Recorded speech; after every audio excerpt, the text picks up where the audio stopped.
শনিবাসরীয় সকাল, বলা ভালো সানডে সাসপেন্সের বদলে স্যাটারডে সাসপেন্স দেখলো গোটা কলকাতা, গোটা রাজ্য। সেই স্যাটারডে সাসপেন্সের মূল কারণ এখানে একদম সাত সকালে, টু বি স্পেসিফিক ভোর 5টায় ঝাড়গ্রাম জেলার শালবনী থানার পুলিশ, সেই শালবনী থানার আইসি, 4 জন আধিকারিক, 2 জন লেডি কনস্টেবল, তারা অভিষেক বন্দ্যোপাধ্যায়ের বাড়ির সামনে এসে পৌঁছলেন। তারা বাড়িতে ঢোকার চেষ্টা করলেন, দেখলেন সদর দরজা অর্থাৎ একদম সামনের যে দরজা, এই দরজাতে একটা বিশাল বড় তালা ঝুলছে। তারা সেই তালা খোলার চেষ্টা করলেন, ভেতর থেকে ডাকাডাকি করলেন, তালা খুলল না। এরপর তারা স্থানীয় থানার সহযোগিতা নিলেন। স্থানীয় থানার পক্ষ থেকে ডেকে আনা হলো ডিএমজিকে। ডিএমজি তারা তালা খুলল, বলা ভালো তালা ভাঙলো, এবং সেই ভাঙা তালা গেট খুলে এখানে শালবনী থানার পুলিশ আধিকারিকরা ভেতরে ঢুকলেন। গোটা জায়গাটা ঘিরে ফেললো কলকাতা পুলিশ, এবং উল্টো দিকে কার্যত গোটা পটুয়া পাড়াতে সারিবদ্ধভাবে স্ট্যান্ড বাই মোডে দাঁড় করিয়ে রাখা হলো কেন্দ্রীয় আধা সেনা। সব মিলিয়ে এই নাটকীয়তার মধ্যেই শালবনী থানার আধিকারিক তারা এই বাড়ির ভেতর ঢুকলেন। তখনও পর্যন্ত বিষয়টি অনেকের কাছেই পরিষ্কার ছিল না যে তারও আগে থেকে তৃণমূল কংগ্রেসের সুপ্রিমো মমতা বন্দ্যোপাধ্যায় তিনি রয়েছেন এই বাড়িতে। গোটা বিষয়টা যখন পরিষ্কার হলো তখন মমতা বন্দ্যোপাধ্যায় প্রথম ঝড়ের বেগে বেরিয়ে গেলেন। তার কিছুক্ষণ বাদে অভিষেক বন্দ্যোপাধ্যায় নিচে নেমে এলেন, এবং তারপরেই খোলসা হলো গোটা বিষয়টা। জানা গেল যে শালবনী থানাতে একটি অভিযোগ রুজু করা হয়েছিল। সেই অভিযোগটা রুজু করেছিলেন সুজয় হাজরা। সুজয় হাজরা তিনি তৃণমূল কংগ্রেসের প্রাক্তন বিধায়ক। তিনি এবারের বিধানসভা নির্বাচনে তৃণমূল কংগ্রেসের টিকিট পাওয়ার জন্য অভিষেক বন্দ্যোপাধ্যায়ের আপ্তসহায়ক, যার নাম সুমিত রায়, তিনি তাকে মোটা অঙ্কের টাকা দিয়েছেন, টিকিটও পাননি, টাকাও ফেরত পাননি। এই অবস্থায় তার দায়ের করা অভিযোগের পরিপ্রেক্ষিতে শালবনী থানার পুলিশ অভিষেক বন্দ্যোপাধ্যায়ের বাড়িতে 1.5 ঘন্টা তল্লাশি চালালো। তল্লাশির পর অভিষেক বন্দ্যোপাধ্যায় নিচে নেমে এলেন এবং জানালেন যে পুলিশ তার বাড়ি থেকে কিছুই খুঁজে পায়নি। কি বললেন অভিষেক বন্দ্যোপাধ্যায় এবং মমতা বন্দ্যোপাধ্যায় তিনি এখান থেকে বেরিয়ে যাওয়ার যে নাটকীয় মুহূর্ত, সেই দুটো মুহূর্তের ছবি আমরা পরপর দেখাবো দর্শকদের। দিদি কেন এসছিল? দিদি শালবনীর পুলিশ কেন এসছিল? দিদি দিদি দিদি দিদি দিদি দিদি কেন এসছিল? দিদি শালবনীর পুলিশ কেন এসছিল? দিদি দিদি দিদি দিদি দিদি কথা বলুন, তারা সার্চ করে গেছে, উত্তর তারা দেবে। আমি তদন্তকারী সংস্থার প্রতিনিধি নই। আপনি দরকার হলে রিপাবলিক ছেড়ে তদন্তকারী সংস্থায় চাকরি করুন। লুকিয়ে রেখেছি কি না আমার পুরো বাড়ি সার্চ হয়েছে, উত্তর তদন্তকারী সংস্থার প্রতিনিধিদের জিজ্ঞেস করুন। তদন্তকারী সংস্থার সাথে গিয়ে কথা বলুন, তারা সার্চ করে গেছে, উত্তর তারা দেবে। আমি তদন্তকারী সংস্থার প্রতিনিধি নই। আপনি দরকার হলে রিপাবলিক ছেড়ে তদন্তকারী সংস্থায় চাকরি করুন। ঘটনাক্রম তো দেখলাম, ঘটনা প্রবাহ দেখালাম, একটা জিনিস লক্ষ্য করেছেন? এখনো পর্যন্ত কি অপরিসীম ঔদ্ধত্য? আমরা বলছি না, অভিষেক বন্দ্যোপাধ্যায়ের বিরুদ্ধে ঔদ্ধত্যের অভিযোগ তুলছেন কে? মমতা বন্দ্যোপাধ্যায় সব থেকে পুরনো একনিষ্ঠ সৈনিক আইনজীবী কল্যাণ বন্দ্যোপাধ্যায়। তিনি কি বলেছিলেন ঠিক 2 দিন আগে? সবার মনে আছে।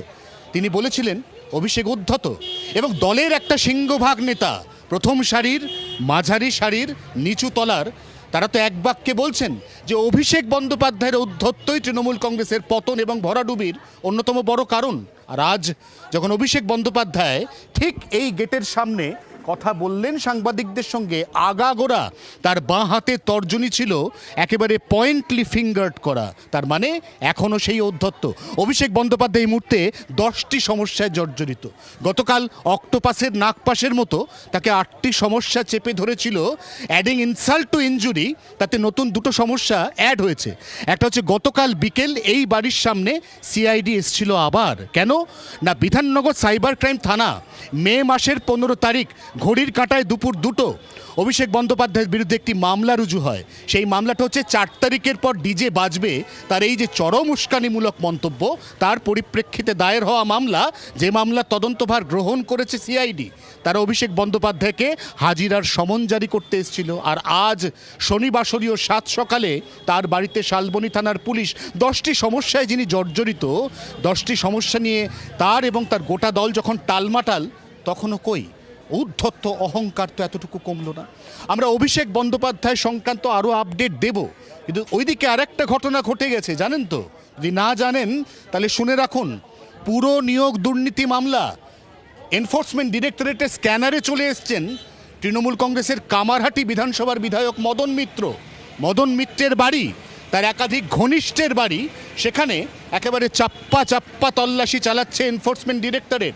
নান্টু হাজরা আমার সহকর্মী বেলেঘাটায় এরকমই মদন মিত্রের এক ঘনিষ্ঠের বাড়ির সামনে আছে। নান্টু, তোমার কাছে জানতে চাইবো এই গোটা বিষয়টা। মদন মিত্র চলে এলেন এনফোর্সমেন্ট ডিরেক্টরেটের স্ক্যানারে, তুমি যেখানে দাঁড়িয়ে রয়েছে ওটা কার বাড়ি এবং তিনি কিভাবে মদন মিত্রের সঙ্গে যুক্ত এবং তিনি কিভাবে পুরো নিয়োগ দুর্নীতির সঙ্গে যুক্ত, যদি দর্শকদের একটু জানাও নান্টু। দেখো, তোমাকে জানিয়ে রাখি যে অয়নশীলের বাড়িতে যখন তল্লাশি অভিযান চালিয়েছিল ইডি আধিকারিকরা, সেই সময় প্রচুর নথি উদ্ধার হয়েছিল এবং সেখানে দাঁড়িয়ে একদিকে যেমন পুরো নিয়োগ দুর্নীতি মামলায় যে কামারহাটির সেখানে বেআইনিভাবে নিয়োগ, সেই নিয়োগের যে নথি সেগুলো উদ্ধার হয়েছিল এবং যেহেতু কামারহাটি পুরসভায় সেখানেই মদন মিত্র তিনি ওখানকার নেতা এবং সেই সূত্র ধরেই এবং কামারহাটির যে মদন মিত্রের সাথে অয়নশীলের একটা সম্পর্ক রয়েছে এমনটা ইডি সূত্র খবর এবং সেখানে দাঁড়িয়ে এই যে বেলেঘাটার ব্যবসায়ী, সেই ব্যবসায়ীর সাথেও অয়নশীলের ঘনিষ্ঠতা রয়েছে। সেখানে দাঁড়িয়ে এই ইডি আধিকারিকরা এখনও পর্যন্ত এই পুরো নিয়োগ দুর্নীতি মামলায় যা যা নথি উদ্ধার হয়েছে সেগুলো খতিয়ে দেখার পরেই কিন্তু বেশ কিছু তথ্য তাদের হাতে আসে এবং সেই তথ্য ধরেই কিন্তু পুনরায় মদন মিত্রের বাড়ি, দক্ষিণেশ্বরের যে বাড়ি, সেই বাড়ি সহ আরও বেশ কয়েকটি ফ্ল্যাট সেখানে তল্লাশি অভিযানে গিয়েছে ইডি আধিকারিকরা কেন্দ্রীয় বাহিনীর সঙ্গে নিয়ে। এবং অয়নশীল ঘনিষ্ঠ এই যে ব্যবসায়ী সঞ্জীব ঘোষ, বেলেঘাটায় তার বাড়ি, এই যে বিলাসবহুল বাড়ি, সেই বাড়িতেও কিন্তু এই মুহূর্তে ইডি আধিকারিকরা রয়েছে এবং তারা এখানেও তল্লাশি চালাচ্ছে এবং কেন্দ্রীয় বাহিনীর সঙ্গে নিয়ে।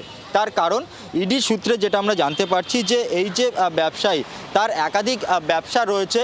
সমর and Samar infrastructure development private limited নামে তার একটি কোম্পানি রয়েছে এবং সেখানে তিনি ডিরেক্টর রয়েছেন এই সঞ্জীব ঘোষ। সেই জায়গায় নান্টু একটু ইন্টারাপ্ট করে জানতে চাইছি, নান্টু, মদন মিত্র এই যে পুরো নিয়োগ দুর্নীতি, এটাকে শুধুই কামারহাটি পুরসভা কেন্দ্রিক, নাকি মদন মিত্র রাজ্যের সার্বিকভাবে যে পুরো নিয়োগ দুর্নীতি হয়েছে যেখানে অয়নশীলের নাম উঠে এসছে, এই গোটা কর্মকাণ্ড বা দুর্নীতির সঙ্গেও কোথাও না কোথাও জড়িত? যদি এই বিষয়টা একটু দর্শকদের কাছে ক্লিয়ার করো নান্টু।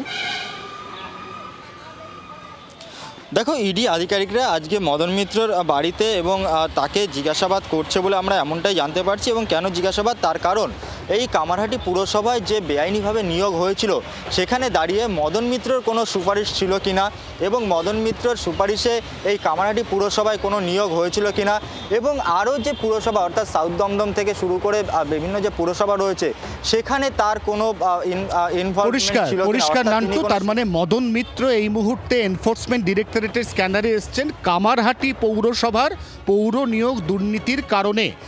এই মদন মিত্রের জোকার আরেকটি আত্মীয় ঘনিষ্ঠ, তার ফ্ল্যাট, সেখানেও এনফোর্সমেন্ট ডিরেক্টরেট সাত সকালে পৌঁছে গেছে। আমার সহকর্মী প্রসেনজিৎ সর্দার সেখানে ছিলেন। কি প্রতিবেদন পাঠিয়েছেন তিনি, কার বাড়ি ওটা, কিভাবে তিনি জড়িয়ে পড়লেন এই ইডি স্ক্যানারে, আমরা একবার সেই প্রতিবেদনটা দেখে নেব। পুরো নিয়োগ দুর্নীতি মামলায় মদন মিত্রের একটি ফ্ল্যাটে হানা দিল ইডি সাত সকালে। সেই ফ্ল্যাট যেটা জোকা মেট্রো স্টেশনের কাছে এবং এই ফ্ল্যাটের 4th ফ্লোর, যেটা জানা যাচ্ছে যে মদন মিত্রের ফ্ল্যাট এবং সেখানে ইডির একটি টিম কিন্তু হানা দেয় এবং এই ফ্ল্যাটটি তালা মারা থাকে বলে কিন্তু আমরা জানতে পারছি। এবং স্থানীয় যারা এই ফ্ল্যাটের অন্যান্য বাসিন্দারা আছে তারা জানাচ্ছে প্রায় বেশ কয়েক বছর আগে মদন মিত্র কিন্তু এই ফ্ল্যাটের সেখান থেকে তালা মারা ছিল এবং আজকের সকালে ইডি হানা দেয়। মূলত অয়নশীলের সূত্র ধরে পুরো নিয়োগ দুর্নীতি মামলায় মদন মিত্রের এই সেই ফ্ল্যাটে কিন্তু ইডি হানা দিয়েছে আছে কেন্দ্র বাহিনী। ক্যামেরা সৌমেনের সাথে প্রসেনজিৎ সর্দার, জি 24 ঘন্টা, জোকা।